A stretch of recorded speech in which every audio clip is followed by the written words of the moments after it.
Well, good evening, you lucky people. My name's Martin, and I'm Stig's the Bearded Dragon's human. This is an extra video for you all. Basically, I'm just going to give an update on what's been happening with Stig's new vivarium build. Now, I've been trying to do a bit at a time, if that makes any sense. I've not done as much as I planned to do. So basically, 3:30 this morning, I wasn't feeling very well. I've had a bit of a cough, and you may have noticed in my videos over the last couple of days, as I'm walking around, I'm getting quite breathless. So at 3:30 this morning, I booked a COVID test. So as a result of that, I'm now self-isolating for 8 days, or until such time as I receive, hopefully, a negative test result. So I'm hoping I should find out tomorrow, Friday, or Saturday at the latest, hopefully. So other than going down to the test centre this morning, I can't go out. So, like I say, I've had this pretty nasty cough at times, and been feeling a bit breathless. So I've been off my food as well, so it's not been great. So onto the vivarium anyway, which is the most important thing. So I took delivery of all my lights, and like I say, I did get a few out and plug them in and have a look. Excuse me, I'm yawning. I didn't sleep very well last night. So I did have a look, and then with advice from a couple of people that have obviously been keeping bearded dragons a lot longer than me, and I've got similar setups with regards to the lighting. It was advised that I put a couple of additional vents in the top of the vivarium, which I've done. And if you look at the vents 1 and the vents and vents 2 video, you will see my progress there. Obviously, my DIY skills are not great, but as of today, we do actually have the top vents installed. One of them is a nice plastic vent, and the other one where I made the hole too big. Basically got a double layer of insect screen, so that'll do. And to be honest, I'm probably going to end up putting the dubia roaches box on top of it anyway, so you're not going to see it, and it'll be additional heat for them. Obviously directly underneath that, you're going to have a shade dweller LED bar. So like I say, the lights I haven't installed. To be honest, that's the last thing that needs to go on, really. So I'm just putting them out of the way for the moment. I did buy some screws for the ceramic lamp holders that for some reason come with a plug, they come with a ceramic holder, they come with a bracket, but for some reason they don't come with the screws to screw it into the vivarium. So I bought some screws for those yesterday before I had to go to lockdown, or isolation I should say. What have we got? The vivarium itself, you may have seen I've got 2 videos about me making the background. So I'm making the background out of polystyrene sheets, and basically using a soldering iron to shape the bits of polystyrene so it looks like rocks. And then the idea is, once I'm happy with how they're going to be siliconed onto the back of the vivarium. And then once that's set, I suppose some people have said use grout. But to be honest, I've just bought a bag of mortar mix. It's quick drying, about 30 minutes. And I'm basically just going to make a wash with this mortar. Basically, a couple of coats of that, let it dry. And then once that's dry, that should strengthen everything.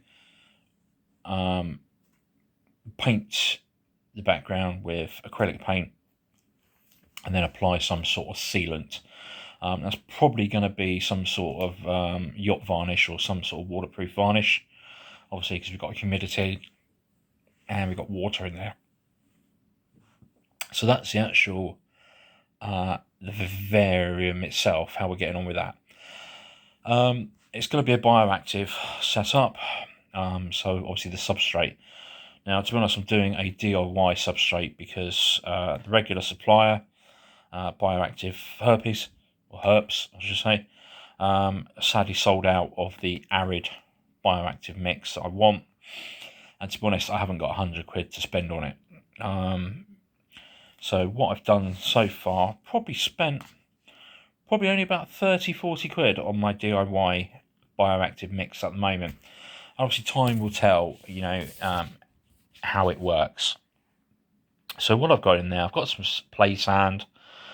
I've got a big blue tub literally right in front of me at the moment. And what I'll do tomorrow is I'll actually have a delve around in it and actually show you how it's coming on at the moment. What we've got in there at the moment is we've got some play sand, we've got some topsoil, we've got some sphagnum moss, which is really, really nice. I've got to say, this sphagnum moss I got is fresh, it's beautiful, it's lovely, and even better, it looked like I got little baby sphagnum moss. So I've taken that out and I'm hoping to grow that and hopefully have a supply of fresh sphagnum moss. So I'm just rearranging myself, so bear with me. What else have we got in there? So I've kept that quite moist, obviously, because of sphagnum moss. Oh yes, and when I set up Stig's very first vivarium, I had some coconut coir. And what I've basically done is the stuff that I haven't used in plant pots, I've chucked in there as well to help. Apparently, it's all good stuff. And what I did notice while I was in there, I did find a couple of dubia roaches that had escaped me sorting through it. I found a couple of morio worms, and there was a couple of crickets living in the bag of play sand that hadn't made it to the vivarium. So basically, I've just chucked that all in there, put the lid on it, and put some insect screen over the top. Basically, letting them get on with it. So I'm waiting for some earthworms. I've ordered some earthworms to go in there because apparently they're supposed to be really good.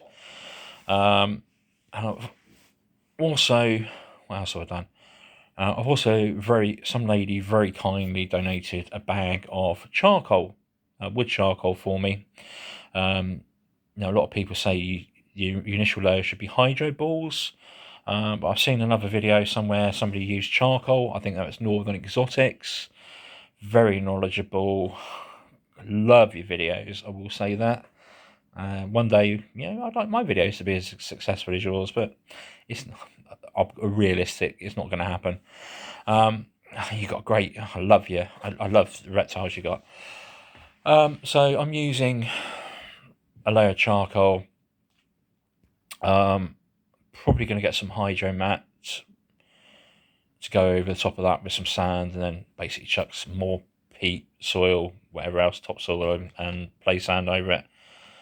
And what else have I got to go in there? Oh yes, I've got some leaf litter as well. I've got oak leaf litter. Obviously, this time of year, there's loads of leaves around, but the problem is I don't know what type of trees they are by looking at them. You don't know what dogs have peed on them, and you don't know what rubbish there is in them. So I bought a couple of bags of oak leaves. One bag of which is going to be mixed into the substrate, and the other was basically leaf litter. It's just going to be chucked over the top. And I've got some oak wood pieces as well. Again, I've seen some lovely pieces of wood along the side of the road, but I don't know what they are. And obviously, with me having to self-isolate at the moment, I can't exactly go out and nick them from the side of the road in the middle of the night. So I've got some oak wood pieces. Now, I did know what might have been a cheaper option. I noticed this time of year you get in a lot of places are selling like wood kindling and like little log pieces, dried hardwood logs. I don't know if that's something else that could possibly be used. I don't know. So I could have possibly saved myself some money there, but obviously I haven't. The other thing is, like I say, with the charcoal, for some reason you can't get hold of a bag of charcoal in November for love or money. I don't know why. It's as if nobody's having barbecues this time of year. I don't know why. But some lady very kindly donated me a 7.5 kilo bag of charcoal yesterday. So that will all go towards the substrate. And it's going to be finished off with a couple of bags of Beardy Life because, or similar, because at the end of the day, this is an arid setup, and I don't want black topsoil. I don't want play sand. I want orange, deserty, arid. So that's what that's going to be finished off with. So that's what we're working towards. A couple of things. The dubia roaches, they're quite happy in their box. I bought some calci worms a while ago. Haven't got round to throwing away what was the leftover dirt, and today I've noticed I've got two lovely juicy black flies flying around in the boxes, so they're going to be food tomorrow. And there was actually one flying around in the vivarium earlier, but that lasted about 30 seconds before Stig ate it. So that's sort of really where we're up to at the moment. So yeah, it's all good. So that's just like a bit of an update. I'll say over the next couple of days, over the next week, we're going to get this vivarium finished. But at the end of the day, I'm just taking it steady, to be honest. As per the videos I've done about the polystyrene backing, at the end of the day, I'm melting plastic polystyrene with a hot soldering iron, and it gives off fumes. And to be honest, like I say, I'm not feeling great at the moment. So for all I know, that could have been what's contributed to it. So who knows? Just slow and steady, and obviously do check back and see how we get on. Anyway, thanks for watching. I promise tomorrow I'll be wearing my trousers and I might even wear a different t-shirt. Bye for now.